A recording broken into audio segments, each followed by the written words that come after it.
We spoke last time about men. Yeah. And there was a lot of discussion around just this wild difference between how men are feeling in the world and how they're being understood in the world versus women. Before we started recording, you said your thoughts have developed even further since we last spoke on that. Yeah, so I think there are a couple things to understand. So the first is that if you're a man who's struggling in the world today, we as men assume that if we're struggling, we need to fix something on the outside, right? So if I am not making enough money, the answer to that is to get some additional certification or become more productive, maybe use some kind of supplement. So that men are fundamentally different because we are conditioned, and this could be somewhat biological, but it's certainly societal, to solve our problems externally. But the one overwhelming thing that I've learned about men is that, if you're a man who wants to get better, 90% of what you need to do is not outside of you. It's actually inside of you. But this is not where men look, right? We think like, okay, I need to get this kind of car, I need to get sexier, I need to be able to bench twice as much. So we always look to things outside of ourselves. But in the majority of the work that I've done with men, really the work that they need to do is internal, but we're not taught how to do that. There's a really great example of this. So if you look at the top 1% of earners versus the top 10%. So the top 10% of earners on the planet have a higher IQ than the top 1%. The people who actually make the most money have a lower IQ than the quartile right underneath them. And the big difference there is that people in the top 1% have a very high EQ. So we grossly underestimate the capacity to control oneself. And if you really want to achieve the most in life, that's what you really need to focus on. And the more that I work with men, this is basically what I teach them, and the outcomes that I see are amazing, right? We're talking like on the worst end. I worked with a 32-year-old guy who started using drugs when he was 13 years old, polysubstance use, mostly opiates and heroin. So at the age of 32, no job, not living on the street, crashing with his girlfriend. And then within a span of 4 years, this guy became a therapist himself, had a stable income, got married, and published his first dystopian fiction novel. So we're talking about a 4-year span of like being literally a heroin addict to, being a published author and like having a stable, fulfilling relationship and job. And all of that work is like internal. It's about understanding the way that you work, understanding the way that your brain works, and learning how to control yourself. Is that the same for women, though? Because I've got women friends who are same age that are really, really struggling, they're not doing heroin or drugs or anything like that, but the objective sort of situation of their life is they're so far from all of their goals, no partner, feeling lonely, unhealthy, and seemingly out of control. Yeah, so I've worked with plenty of women for whom that is a problem as well. But I think if we look at on average, right? So remember that like within any population of men and women, there's going to be more variance between women than there is between men and women. Sure. So absolutely the case for a lot of women. I think the big difference is that a lot of the tools that we have were sort of designed with women in mind. A great example of this is like psychotherapy or talk therapy. So if you look at the gold standard of how we process our emotions, it's verbally. Now, the studies actually show that if you look at like estrogen has a very, very interesting effect on awareness of your internal emotional state and the ability to articulate your internal emotional state. So as estrogen rises, you literally feel emotions more. So this is why women will have problems like premenstrual dysphoric disorder, PMS. When there are these hormonal fluctuations, it's not that we should treat them poorly or anything like that, but they actually literally feel emotions in a more intense way because of the fluctuations in their estrogen level. So I know it's like that's like scientific fact. It's not like it's not good or bad, right? It's just something that's a fact. So the higher your estrogen is, the more emotional awareness you'll have. So there are some biological factors, and then there's also like if you look at the way that women are conditioned, they're conditioned to be good listeners, to provide emotional support for the men around them. And so they're a lot better at verbal fluency. Like that's not even related to emotions. You can look at, boys and girls who are 8 years old. Girls will have a higher level of verbal fluency than boys do at the age of 8. So there are a lot of things in our mental health system that rely on being aware of your emotions, being able to articulate your emotions, using words to process your emotions. And so absolutely they can learn more about themselves. I think 99% of human beings on the planet, myself included, can benefit from learning more about themselves. But I think that women have somewhat of a leg up, which is why women are 70% of patients who seek psychotherapy, right? Even 70% of therapists are women. So there's like a very clear gender gap in the field of mental health. So going back up the river then, so the crux of the issue is not being able to control oneself, essentially. Control is even a step too far. The crux of the issue is not understanding yourself, right? Good diagnosis precedes good treatment. Control comes later. Okay. So first you need to understand oneself. Absolutely. And how do I go about understanding oneself? And in the case of the gentleman you mentioned as the case study there, how did he go about understanding himself as a heroin addict who had polysubstance abuse to this successful person? So I think the best place to start, I know it's going to sound kind of simple, but is to look at yourself. So what a lot of us do is anytime we have a problem, the first thing that we do is we try to jump to a solution. So if I'm unhappy in life, I need to make more money. If I'm struggling with dating, I need to get a better job or be sexier or whatever. So we tend to jump to solutions. So I think the first thing that you've got to do is slow a little bit down and look at yourself. And when you look at yourself, there are a couple of things that I think a lot of people really miss. The first is what drives a lot of their behaviors. So we focus so much on fixing a behavior, like using heroin, for example, right? But we don't really ask ourselves, why am I using heroin in the first place? Where does the drive for using heroin come from? And that is the key question, right? So it's not about how you need to change. It's about why am I the way that I am? And this is where people make such a simple mistake. I'd say the majority of people that I talk to, when they look at themselves, they're not critically thinking. What they actually do is they'll make some kind of conclusion. I'm lazy. So like, think about what that means. Like laziness, first of all, is like not a thing. There is not like a laziness circuit in the brain. You can't measure laziness.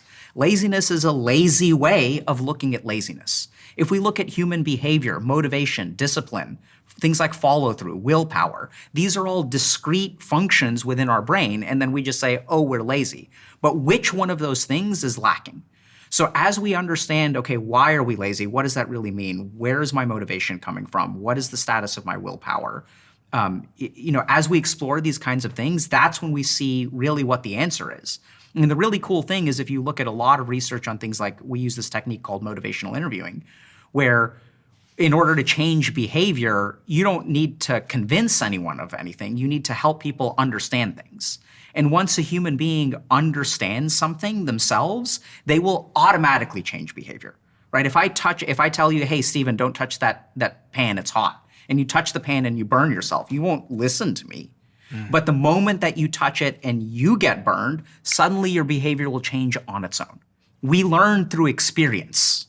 But if you look at the way that most people try to solve their problems, it's not through experience, it's through information. Oh, I have a problem, let me buy a book. I have a problem, let me listen to a podcast. Let me watch a YouTube video. And this is what we see, right? There are literally millions, if not tens of millions or hundreds of millions of people out there who are gaining a lot of information about change, but aren't actually changing. It's wild. Why is that? There's quite a complex psychological thing, because there's a certain type of person who is like a self-development junkie, but they never self-develop. Yeah. They go to all the conferences, they watch all the videos, they've got, they know all the words, but they don't actually put anything into action. Yeah, so there's a lot of subtlety, but the craziest thing is that, anytime we engage in some kind of self-help kind of thing, it actually is a coping mechanism to deal with some negativity within us. So let's say that I feel like I'm lazy. So then my mind looks at me and says, okay, I'm lazy, I need to do something about it. And then it's really tricky, right? Because your brain sees two options. One is that I can do something hard, or the other is I can do something easy. And we have to understand this. The brain has evolved to be lazy. The brain has evolved. Laziness is efficiency. We want to get the most yield out of the smallest investment. So then what happens is our brain is like, okay, I could go to the gym, or I could watch a video about working out. And if I watch a video about working out, I will be more efficient when I go to the gym. There are all kinds of scams that we run in our mind to actually activate parts of our brain that make us feel like we're making progress without actually making progress. That's how you become a self-development junkie or self-help junkie. On this point of psychotherapy not being perfectly designed for men, I was watching a clip before you arrived where a lady who's an author of a book that's just come out said that talking about our problems makes them worse. And I was wondering if that's true. It can be. So I think this is a big problem, is that talking about our problems can absolutely make things worse. So let's understand a couple of things. So the first is that there's this assumption that talking about your problems makes them better. But there are actually very specific things that need to happen in order for talking about your problems to make things better. The most important thing is something called an emotional catharsis. So this is where you have like a breakthrough in therapy. So there's like this moment where there's a lot of dormant stuff, and Freud even described this, where you have this moment of very, very intense emotion that is relatively new. Or, I mean, it's kind of dormant, but it's not like venting. We'll get to venting in a second. And so there's a particular way we have to talk about problems that triggers emotional catharsis. Emotional catharsis creates something called, like a breakthrough. So this is also like an experience. So this is not just talking about my problems. This is experiencing my problems in a different way. So it's kind of like touching the hot pan. Usually it's kind of painful. So when we're doing like work with a trauma survivor, we don't want to just talk about the trauma. We want to sort of dig into it a little bit more and have an emotionally healing experience. The real problem is that sometimes what'll happen is people will just talk about their problems. So they'll use therapy as essentially like a venting session. And venting, if we look at kind of the neuroscience of venting, venting is useful for reducing our negative emotion in the moment. But this is the really tricky thing. If we kind of think about it, like I'll ask you, maybe you know this, maybe you don't, but why do we have negative emotions, Stephen? It's a signal. For what? I would guess that depends on the negative emotion, but I guess it's a signal that is there to help us connect with people. Oh, okay, so I think it can be, sure. Loneliness. Loneliness is a great example of a signal that's designed to connect with you. What about something like anger or fear? Why do we have fear? To warn us against impending danger? Absolutely, right? So if I'm like running through the jungle and I see a tiger and I have fear, fear gives us information, and what else does it do? Gives us a physiological energy and Very reaction, good. adrenaline. Absolutely. For what purpose? To flee. Absolutely. So this is a big thing that people don't understand. The primary motivator for change is actually negative energy, a negative emotion. So this is the problem with venting. If you vent and get rid of all of your negative emotional energy, the drive to change will disappear. So if we kind of think about it, what motivates you the most? It's actually negative emotion. And you can literally look at the neuroanatomy of things like the amygdala. So the amygdala is very close to the hippocampus, which is where learning and memory happen. So we actually learn the most through negative emotions. So if I've been happily married for 15 years and there's infidelity, right? One case of infidelity, the negative emotion from that one case of infidelity can drastically motivate me. So one of the biggest problems that I see is that we try to get rid of our negative emotions, and in doing so, we actually hamstring our motivational capability. So I've seen this a lot where people will come in and they'll go through like what they think therapy is, which is like, actually same guy, Mike, came in and he'd like kind of talk about his problems. And I was like, Mike, is this helping? So I was still a trainee at the time. So he'd been seeing me for about 6-8 months. And I was like, you come in here and you kind of talk about your problems, but like you don't seem to be getting better. I didn't know how to do therapy at the time. And then he's like, isn't that what I'm supposed to do, is come in and talk about my problems? I was like, yeah, I think so. I was a second-year psychiatry resident, but I was like, is this helping? He's like, no. And I was like, okay, we got to do something else then. Coming in and just venting is not actually psychotherapy. That's not like, so talking about your problems, reducing your negative emotional energy can actually keep you stuck. And if you pay attention to people in your life, you'll notice that there are some people who just like bitch all the time, right? They're just like constantly complaining, they're constantly venting, and they don't actually do anything to change their life. It's interesting because with the advent of social media, you now get reinforced by deficiency promotion, I call it. There's kind of these two types of ways that you can build an audience or a personal brand. One of them is idea promotion. These are my ideas. This is how I think about something. And the other that's emerged, which is really interesting and a little bit toxic, is like deficiency promotion. These are all the ways that I'm broken. These are all the ways that I'm inadequate. And you can build an entire audience around that, which resonate with your inadequacies. And then that inadequacy, that you get held there. Because that's the speaking appointments you get booked to do. That's what your book's about. Your book is about all the ways you're broken and flawed, all the stuff you've been through. And then it becomes your profession. And I watched that play out so many times. I'm like, I talk to my friends about it. I'm like, be careful of deficiency promotion, because you might accidentally build a revenue stream there, and then you're fucked. Yeah, absolutely. I think what we see is that there's a lot of empathic resonance, right? So, and I think in some ways that's a good thing. So I think when I'm a broken human being, there are a lot of broken other human beings. The problem is when you're a broken human being, you don't feel like you're a part of society. You're like broken and everyone else is out there living their lives and being positive. And so it can feel so relieving to connect with someone else, to realize, oh my God, I'm not alone, right? So I think with some of these deficiency promotion, and we see that a lot in like psychotherapy groups on trauma and stuff like that, where there's a lot of like trauma bonding, and there's also some weird ego there with like, I'm more broken than you and my trauma is worse than you, a lot of toxic comparison. There's a lot of stuff that can kind of go awry. But I think there's absolutely a reason why that's a way that you can build your brand, because there are a lot of people out there who feel broken and feel alone. And I'd rather be broken and with someone than broken and alone. It's all about belonging at the end of the day. Yeah. All of these things are about, feeling like you belong. Absolutely. What role does dopamine play in all of this? Because we talked at the start about taking back control, but much of the reason, as I learned from Andrew Huberman, that it's hard to gain control is because many of us are in this sort of dopamine roller coaster in our lives. Yeah, so I think dopamine plays an important role, but the one thing that I really come to appreciate is that how little of a role it plays. So everyone is like hung up on dopamine. But dopamine, first of all, is a neurotransmitter, right? So dopamine is also like deals with things like smooth movement. So my ability to go like this is governed by dopamine. You were waving your arm. Yeah. Just like so like anytime you have a smooth motion. So if we look at something like Parkinson's disease is a deficiency of dopamine. So there are all kinds of things that dopamine does. I'd say dopamine is like a letter in the alphabet for the brain. We use it in all kinds of circuits to create all kinds of behaviors. So dopamine is absolutely important. We'll talk about it. But I think that there is almost like too much of an emphasis on dopamine, and we oversimplify the problem when we focus too much on dopamine. I'll give you a really simple example of that.